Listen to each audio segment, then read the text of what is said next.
plantas y flores, vegetación con la misma torre usada en Saigón. Buenas noches, saludos. Este programa es en conmemoración de los 47 aniversarios de la firma del Tratado Torrijos-Carter, firmada el 7 de septiembre de 1977 en los Estados Unidos, Washington, en la sede de la OEA. En el programa de hoy tendremos a 3 distinguidos expositores.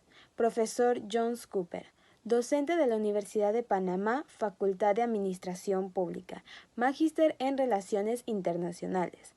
Profesor Lorenzo Rodríguez, docente de la Universidad de Panamá, Facultad de Humanidades, magíster en Geografía e Historia. Ingeniero Rafael García Dembens, director del colectivo Bayano. Cada uno de los expositores harán una breve síntesis histórica de las diferentes etapas en las relaciones de Panamá con Estados Unidos y las luchas del pueblo panameño hasta lograr la devolución del canal, las áreas revertidas por el nuevo Tratado Torrijos-Carter. A raíz de los sangrientos sucesos de enero de 1964, donde perdieron la vida más de 22 panameños, tuvo un significado especial en la lucha generacional que había logrado los panameños durante toda la época republicana. Hay que resaltar, aparte del heroicismo de los jóvenes estudiantes y de muchos panameños, la posición digna y patriótica del presidente Roberto F. Chiari, quien rompió relaciones diplomáticas con los Estados Unidos de América, hecho sin precedentes en América Latina y en casi todo el mundo, mucho menos en esa época donde todavía predominaba el bastón colonialista sobre muchos de nuestros países. Incluso la denuncia interpuesta en la Organización de Estados Americanos por la agresión sufrida por el pueblo de Panamá, pues realmente tuvo sus frutos cuando en abril de 1964 se celebró la declaración Moreno-Bunker, que buscaba saldar las diferencias que teníamos producto del conflicto que se generó con los tratados, con el tratado Heyburó-Varila de 1903 y tratados subsiguientes. En esa declaración Moreno-Bunker se plantea restablecer relaciones diplomáticas, se designan nuevamente embajadores y se plantea las futuras negociaciones que eliminen las causas de conflicto. No fue pues hasta más o menos 1967 cuando se presentó un proyecto conocido como el proyecto de tratados 3 en 1 o tratado Robles-Johnson, ¿no? Que realmente en su fondo no señalaba la eliminación de las causas de conflicto. ¿Cuál es la causa de conflicto?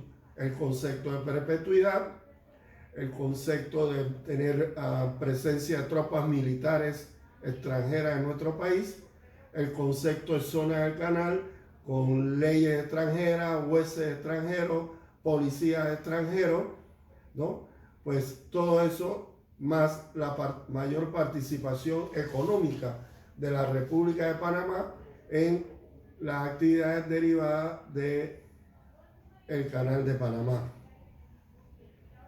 Ese tratado o proyecto de tratado 3 en 1, como posteriormente veremos, el presidente Robles, producto de la situación político-electoral del momento, no le dio mayor entusiasmo y entonces se irrumpe en 1968 en la escenografía nacional la presencia pues de el general Omar Torrijos Herrera, con el derrocamiento del presidente Arnulfo Arias Madrid en 1968.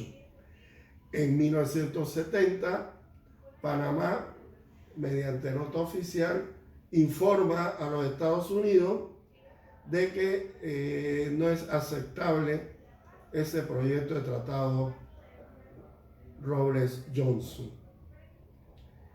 De ahí en adelante, Panamá lleva a cabo una intensa lucha a nivel internacional con el apoyo del recién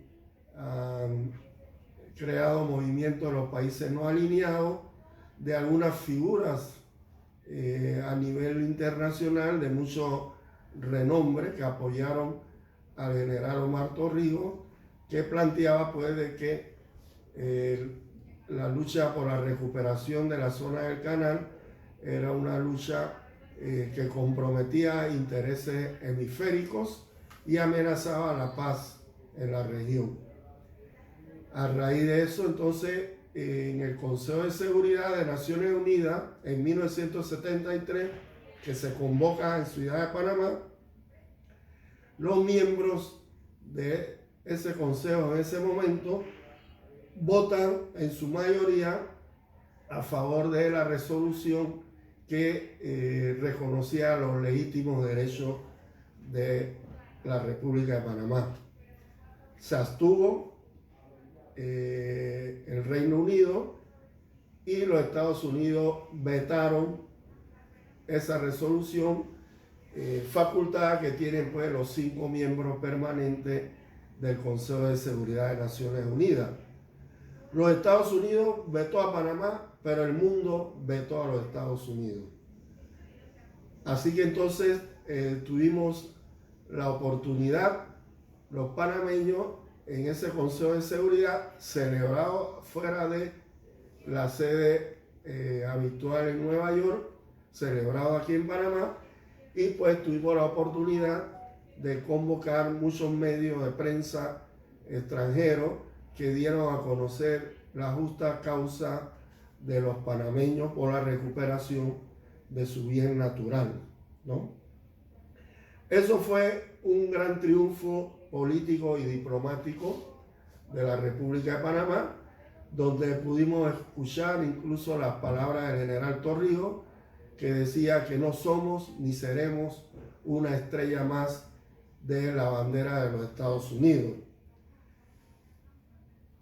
Ese rechazo, ese veto por parte de los Estados Unidos, formalmente, porque no podía aceptar de que se le impusiera una resolución, pero a su vez traía consecuentemente la posibilidad de que los Estados Unidos accediera a negociar un nuevo tratado, y así vimos que muy cerca, después de 1903, en 1974, el 7 de febrero de 1974, se celebró la declaración TAC-Kissinger, ¿no?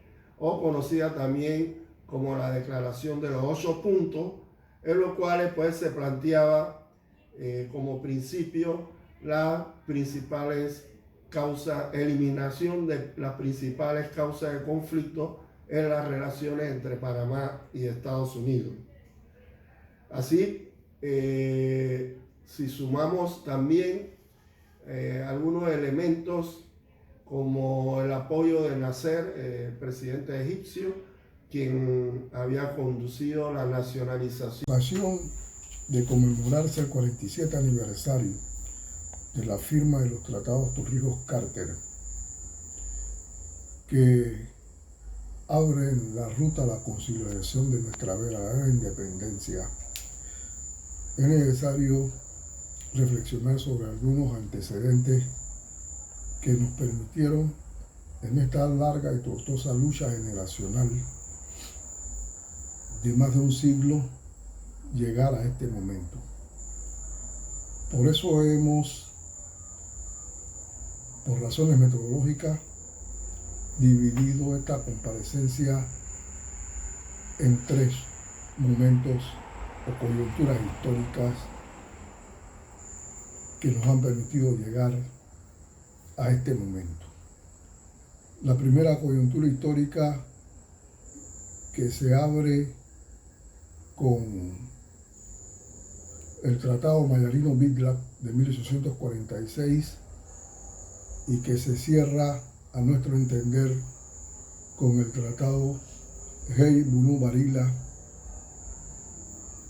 significó el periodo en el que los Estados Unidos se hicieron con el control, el dominio y el monopolio de la vía o el tránsito a través del territorio panameño de la ruta entre los dos mares, el Mar Caribe y el Océano Pacífico. Esa primera coyuntura histórica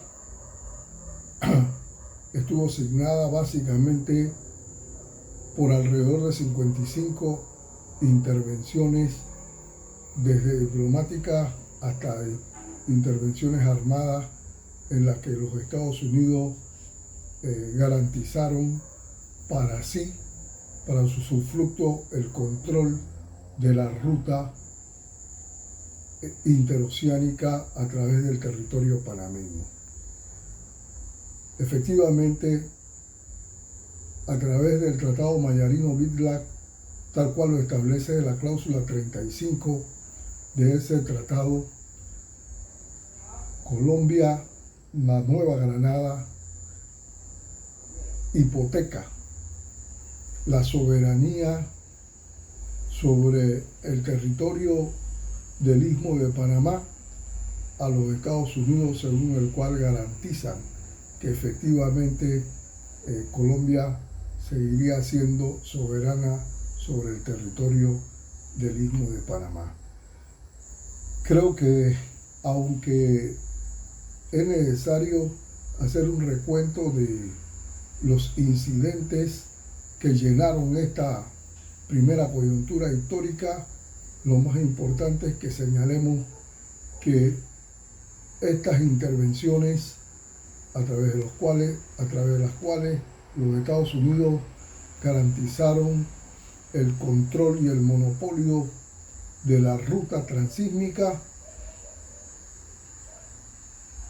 está asignada por sucesos históricos, algunos de los cuales ya han sido ampliamente referenciados por los historiadores panameños como el incidente de la tajada de Sandía, pero que van desde el tránsito de las tropas a través del Istmo de Panamá, las tropas de los Estados Unidos, a través del Istmo de Panamá, sin el conocimiento ni el consentimiento de la Nueva Granada, como la que se dio en 1852 y en 1855, hasta directamente las intervenciones de los años 60,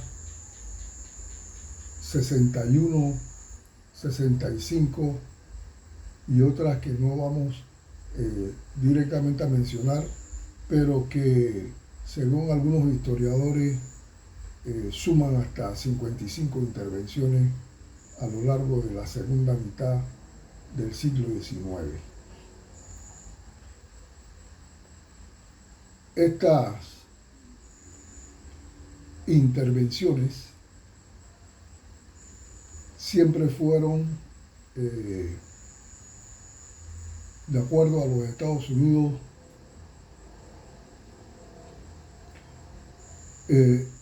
amparadas por el Tratado Mayarino-Vidlak. Esas intervenciones diplomáticas o armadas permitieron, a partir de la firma del contrato Stephen-Parel en 1850, primero la construcción del ferrocarril de Panamá. En esta primera coyuntura histórica, la región de la ruta es efectivamente controlada y monopolizada por los Estados Unidos y marcan el pavimento y el sustento de esa naciente potencia a la fase imperialista del desarrollo capitalista. En 1903 se inicia, a nuestro entender, una segunda fase que va a estar caracterizada por el control de la ruta, ya no solo a través del ferrocarril de Panamá, sino con la construcción del canal de Panamá, y que estuvo caracterizada principalmente por los reclamos que desde en 1904 sectores de la sociedad panameña hicieron contra los excesivos derechos concedidos a los Estados Unidos para la construcción, control y administración del Canal de Panamá, particularmente la cláusula de la perpetuidad y aquella en la que se establece, en la que los Estados Unidos actuarían en el territorio de la República de Panamá como si fueran soberanos en la zona del canal. Una conversación sobre los tratados Torrijos-Carter no puede estar ausente de ubicar el periodo histórico en el que se negocian y la participación del movimiento social, el movimiento popular. En función, digamos, de sus motivaciones particulares, los tratados Torrijos-Carter tienen varias aristas muy importantes que hay que analizar por separado. Los tratados Torrijos-Carter no son una solución inmediata, perfecta de la contradicción Estados Unidos-Panamá, imperio-nación panameña. Son más bien una esquematización de una ruta de descolonización, mas no de una descolonización mental, y podríamos decir en cierto sentido muy importante, lejos de una descolonización cultural. El periodo de 1977, cuando se firman estos tratados, tiene una connotación bastante similar a la actual a nivel latinoamericano, en donde hay una gran crisis económica de inseguridad. La violencia cobraba cada vez mayor terreno, llevando a diferentes naciones a una situación donde eran frecuentes y normal los golpes de Estado y la violación de los derechos humanos. Pero lo que es más importante, se da en un contexto en el que aún está fresca la huella del golpe militar que viene a constituir el llamado periodo militar. Muchos de nosotros funcionamos en términos de evaluar los contenidos sin olvidar los entornos. Otros funcionan en términos de evaluar las formas y otros funcionan sobre la vertiente de una opinión establecida sin ajustar a las realidades del momento. En este sentido, en esta ruta, por ejemplo, para la década de los 70, China y la Unión Soviética estaban en contradicción. Inclusive llegaron a confrontaciones militares por criterios territoriales, situación que planteaba un horizonte muy favorable para los intereses del imperio norteamericano en su consolidación hegemónica posguerra mundial. Con un Brezhnev desarrollando una política de extensión hacia Estados Unidos y de confrontación con China, al tiempo que se exacerbaban los nacionalismos para desestabilizar a lo interno el bloque de naciones socialistas, el llamado patio interno del imperio era manejable y el canal de Panamá disminuía su importancia geopolítica en el campo militar. De aquí la valorización imperial de poder mejorar su imagen ante el mundo con la devolución del territorio canalero al seno de la nación panameña. Al fin y al cabo, aquí quedaban suficientes defensores del imperio y de sus intereses. Tan evidente era esa realidad que sustenta la advertencia de Omar Torrijos cuando nos decía, nos convidaba a cuidarnos de no cambiar amos de ojos azules por amos de ojos chocolates. El tiempo, como buen maestro, una vez más, nos muestra la importancia de analizar los momentos en su entorno histórico, político, económico y social. Los tratados no son la solución de la contradicción entre el imperio y la nación panameña. no son lo que el pueblo panameño aspiraba en su lucha antiimperialista, ni el adecuado resultado de los múltiples enfrentamientos de los muertos y heridos caídos en la lucha generacional. Los tratados Torrijos-Carter en ningún momento pueden lograr la descolonización cultural tan arraigada en nosotros. Aun cuando el plebiscito autorizó su firma, han quedado muchos vestigios y hay muchos sectores que no superan la salida formal del imperio. Por ello, el periodo de 1977 debe ser ubicado como un periodo inconcluso para la patria.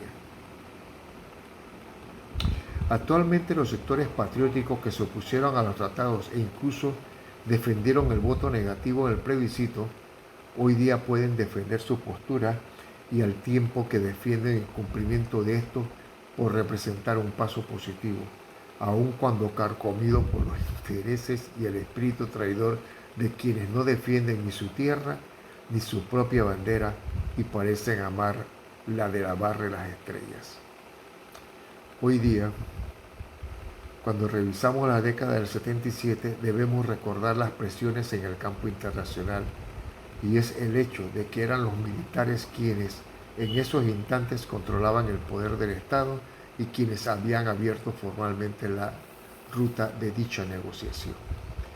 El surgimiento de los países no alineados a los cuales adhirió Panamá, sumado al manejo de la política internacional, dio a los sectores populares un asidero para ubicar la oportunidad de dar un salto cualitativo en su posición. A pesar de esto, muchos argumentábamos que no estaban haciendo probablemente todo lo que debían hacer según las condiciones que nosotros esperábamos, pero entendíamos que la posición del todo o nada era irracional. Esas dudas y las características geopolíticas globales se reflejaban en el movimiento popular panameño. Teníamos, por ejemplo, quienes apoyaban el concepto, el manejo, la ruta que llevaba la Unión Soviética a lo interno. Teníamos los que manejaban el concepto de la China revolucionaria con planteamientos radicales y mejores alternativas en la lucha contra el capitalismo salvaje representado por el capital y el poder militar de los Estados Unidos. Estos conceptos no eran únicos.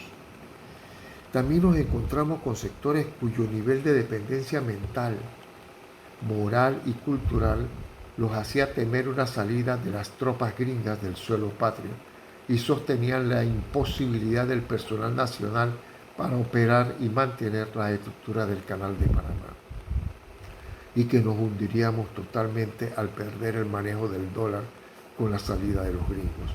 Hoy día usan otros argumentos, pero continúan con su necesidad de ser siervos del fútbol. Los vemos esperando las órdenes del norte por la vía de la embajadora o la generala, y si es necesario, viajan a confirmar su consignación. Todos estos sectores sociales participaron del plebiscito y ganó la patria. Con reserva. El 7 de septiembre de 1977, el jefe de gobierno de Panamá, el general Omar Torrijos, y el presidente de los Estados, Jimmy Carter, firmaron en la sede de la OEA en Washington dos tratados de vital importancia para Panamá y el mundo. El primero de ellos, el Tratado del Canal de Panamá, y el segundo, el tratado concerniente a la neutralidad permanente del Canal de Panamá y su funcionamiento. Lo que nos obliga a hacer por lo menos un repaso del concepto de neutralidad. La neutralidad permanente, según los especialistas internacionales y el derecho público internacional, es la obligación del Estado de no entrar en guerra ni celebrar alianzas ni pactos militares con ningún Estado. Los demás Estados están obligados a respetar este estatus no atacando ni utilizando el territorio del Estado que declara su neutralidad permanente en tiempo de guerra o en tiempo de paz para ninguna actividad que pueda ser considerada potencialmente bélica. Cuando se trata de una zona geográfica, como en el caso de la zona del canal y el canal de Panamá, esto significa que debe ser esa zona geográfica sustraída de todo acto bélico, incluyendo en este caso el establecimiento de bases militares, porque el carácter ofensivo que tienen las bases militares. El artículo 5 del Tratado de Neutralidad Permanente establece que después de la terminación del Tratado del Canal de Panamá, el 31 de diciembre de 1999 a mediodía, solo la República de Panamá manejará el canal y mantendrá fuerzas militares, sitios de defensa e instalaciones militares dentro de su territorio nacional. Sin embargo, en contradicción a este señalamiento, el Senado de los Estados Unidos introdujo la llamada condición 2, adscrita al artículo 8 del Tratado de Neutralidad, y que a la letra dice: nada en este tratado impedirá a la República de Panamá ni a los Estados Unidos, de acuerdo con sus respectivos procedimientos constitucionales,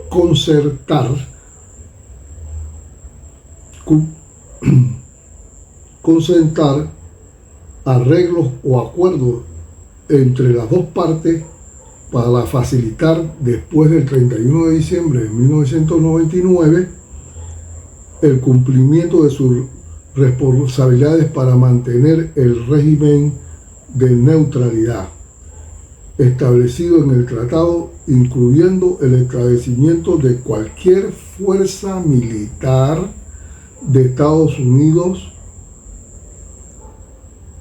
a mantener en la República de Panamá sitios de defensa después de la fecha que las partes consideren apropiada. El gobierno de Estados Unidos incluye su interés en bases militares del país después del año 2000, en el párrafo 5 del protocolo que fue aprobado conjuntamente como parte de los tratados Torrijos-Carter. A pesar de que el régimen de neutralidad permanente ya había sido establecido a mediados del siglo XIX en el Tratado Clayton-Bulwer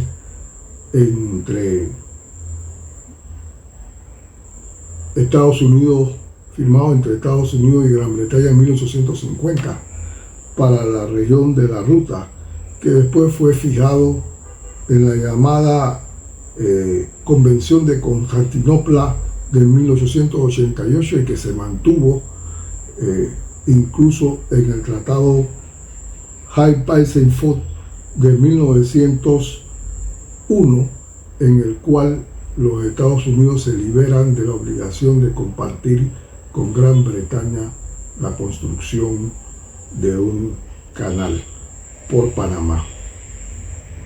En el Tratado Hey-Bruno-Varila, el artículo 8 establece que el canal, una vez construido, y sus entradas serán neutrales a perpetuidad y estarán abiertas a la navegación en las condiciones que establece el artículo 3 del Tratado Haig-Paissenfeld. Sin embargo, creemos obligante señalar que después de la invasión de 1989, el título constitucional y además suprime las Fuerzas Armadas en la República de Panamá. De hecho, el artículo 305 de la Constitución establece que la República de Panamá no tendrá ejército.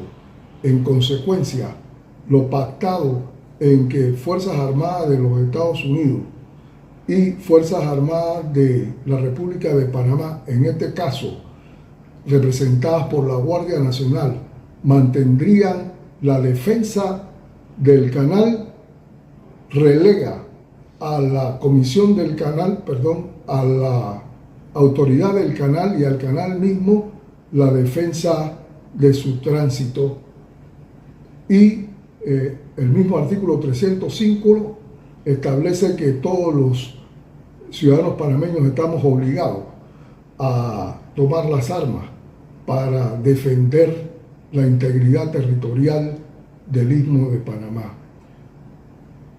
Estas concesiones y esta situación libra a la sociedad panameña a una suerte de intervención directamente en todo su territorio por las Fuerzas Armadas de los Estados Unidos. De hecho, el general Torrijos había ya advertido que los tratados firmados en 1977 establecían cláusulas que, si no eran administradas juiciosamente por las futuras generaciones, podían convertirse en fuente de intervención permanente para la República de Panamá.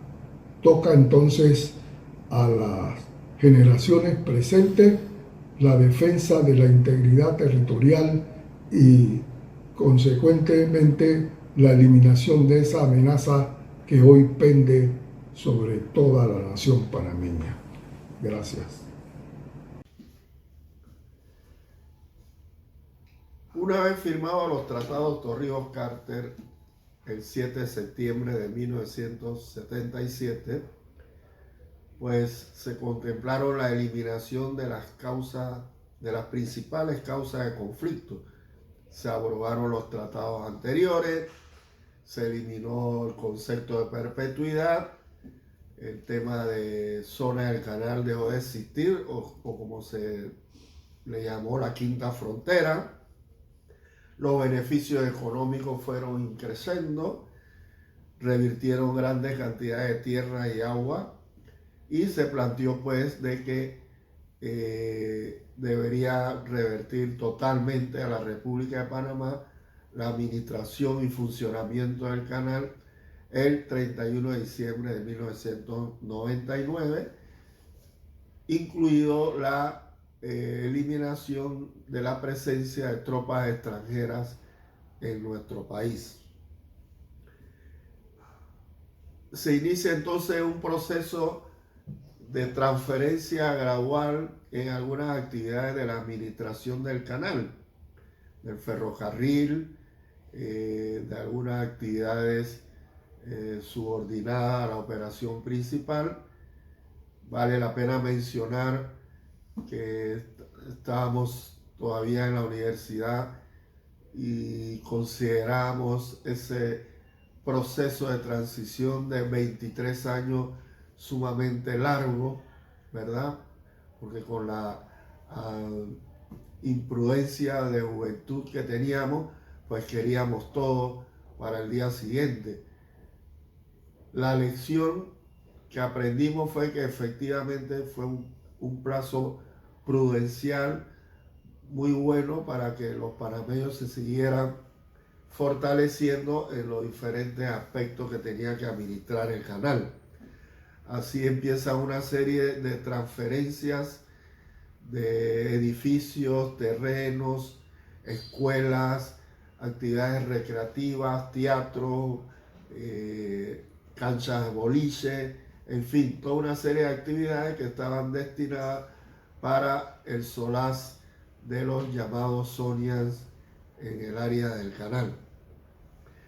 Esa transferencia pues tuvo su máximo momento cuando en 1999 las últimas tropas norteamericanas acantonadas en el área de Howard fundamentalmente y de Quarry Heights abandonaron dichas instalaciones. No puedo pasar por alto de que en 1989 pues se produce la invasión a nuestro país bajo el pretexto de que había una dictadura militar en el Istmo de Panamá que amenazaba los intereses de los Estados Unidos. Nosotros consideramos y seguimos pensando de que el verdadero móvil de esa invasión no fue por un hombre, por el general Manuel Antonio Noriega, sino que tenía visos de tratar de que para el 1999, la presencia militar de los Estados Unidos en el Istmo de Panamá se prolongara. Así entonces pudimos apreciar muchas escenas donde el general Noriega caminaba o hacía ejercicios físicos frente a las instalaciones del ejército de los Estados Unidos, de la naval, y nunca pues se produjo la captura del general, sino a través de una invasión cruenta que costó la vida de casi 1000 panameños, ese pues diciembre de 1989. El objetivo fundamental era destruir la fuerza de defensa para alegar de que entonces no teníamos cómo proteger y defender el canal de Panamá y por eso entonces deberían permanecer las tropas militares estadounidenses, ¿no? Desde el punto de vista económico, pues el canal de Panamá ha inyectado a través de beneficios económicos directos al Tesoro Nacional fuertes sumas de dinero. En ese periodo del 2000 al año pasado se han recibido más de 25.000 millones de dólares por parte de los ingresos directos del canal al Tesoro Nacional. A eso debemos sumarle los beneficios económicos indirectos, la empleomanía, la generación de servicios, el pago de impuestos sobre la renta, etc. Es decir, que realmente ha sido un gran beneficio económico para Panamá la reversión de dichas áreas usurpadas por los Estados Unidos durante muchos años. También tengo que decir que nos ha faltado a los panameños mucha creatividad para utilizar algunas de esas áreas revertidas. Hoy día podemos observar camino a la calzada Amador una serie de edificios destruidos totalmente sin que le demos mayor utilidad. Lo mismo podemos ver en el área de Sherman, en el Atlántico, donde también todos estos edificios han quedado abandonados, en Fort Davis también, y llamo la atención pues de que los panameños debemos tener mucho más agilidad y esfuerzo para realmente utilizar dichos bienes revertidos. Ahí hay muchas riquezas sin explotar. Tenemos el gran potencial ecoturístico que nos brindan todas esas áreas de la franja interoceánica, los lagos, las islas, ¿verdad? El mismo canal, el paseo del ferrocarril. Es decir, hay una gran posibilidad de un desarrollo económico que permita aumentar los ingresos del canal.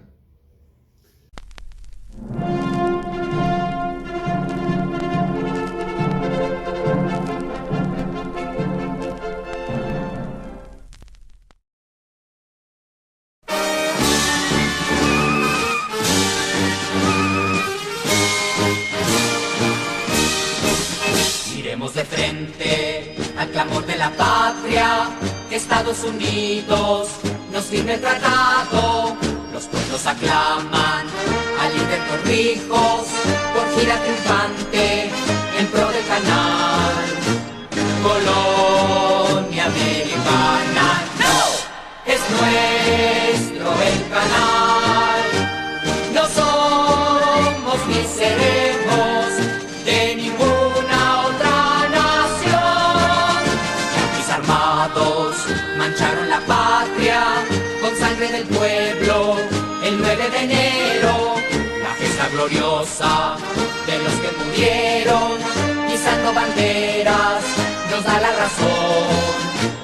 Colonia americana, no, es nuestro el canal. No somos ni seremos de ninguna otra nación.